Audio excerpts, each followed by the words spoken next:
Hello, my name is Isaura Gallardo, and I'm here to speak to you about a topic that is near and dear to my heart.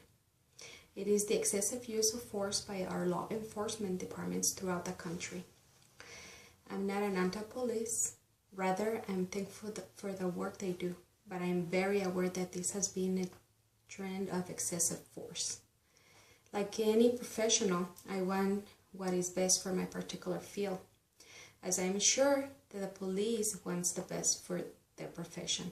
But as of late, this has not been happening.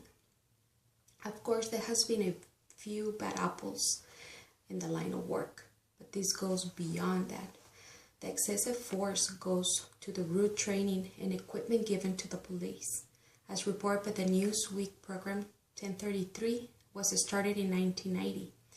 What this program does is allow for excess Department of Defense equipment to be transferred to federal and state agencies to counter drug and terrorist activities. There are 5 myths about policing and reported as Bradley Racco of the Washington Post.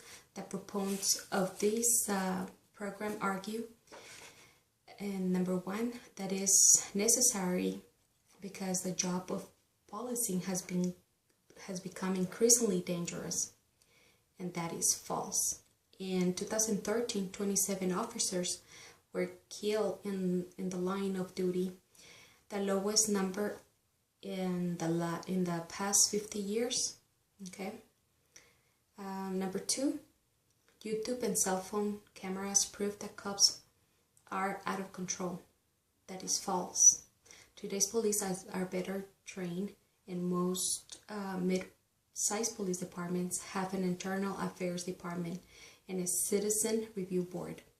The problem is that today's training of the use of force puts little or no emphasis on conflict resolution or de-escalation. So the problem isn't cops breaking the rules. It is the actual rules themselves and the lack of nonviolent training. Number 3, more heavy-duty weapons are used by criminals, so the police must militarize to catch up. This is totally incorrect. Most homicides occurs with the smart caliber weapons, and the percentage of violent crime has dropped along with the killing of the cops over the last 20 years. Number 4, aggressive confrontational policing is the best way to control crime. That is false. SWAT rates have jumped from 1,500 to 2,000% from 1980 to 2000. That's about 60 to 80% of those rates were for drug warrants, not drug warrants, but drug crimes have not dropped. What has a proven track record is community policing that stresses that the escalation and community involve solutions, and that may not always involve arrest. Number 5, tasers and other non-lethal weapons allow cops to use less force. The only problem with this is with tasers and pepper sprays is that these new technologies are being used to quell and suppress dissent. These new options are only as good as the policies that regulate them. What has happened is that the DOD has given thousands of pieces of military equipment to local law enforcement, and they have been trained to use it. They want to use it, so when something happens, it is no wonder these police officers revert back to their training, because that is what they were taught. Because of this training, we now look at some of these officers as occupiers, and they look at us as insurgents. So it is no surprise when a cop in Ferguson from Missouri yells to a group of protesters saying, "Bring it, all you effing animals, bring it," as shown by CNN on TV. So what happened? When the Missouri State Police took over, Captain Ron Johnson de-escalated the situation. He marched with the protesters. He listened to them and their concerns.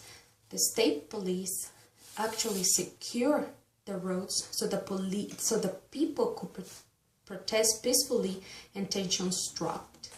The state police ensured that constitutional rights of the protesters to assemble and violence dropped.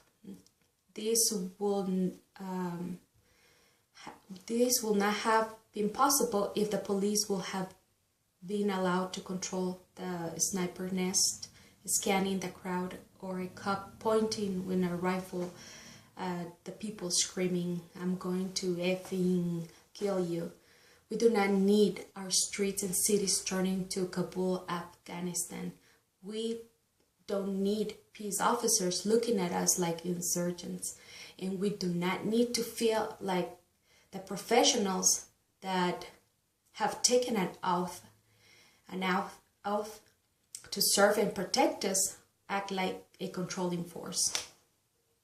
The purposing of this page is for the viewing of the assignment for my RWS 1302/English 1312 course. All rights reserved to Isaura Gallardo, and no copying is allowed without permission. The university requires all members of its community to follow copyright and fair use requirements. You are individually and solely responsible for violations of copyright laws and fair use laws. Violations of copyright laws could subject you to federal and state civil penalties and criminal liability, as well as disciplinary action under university policies. Thank you.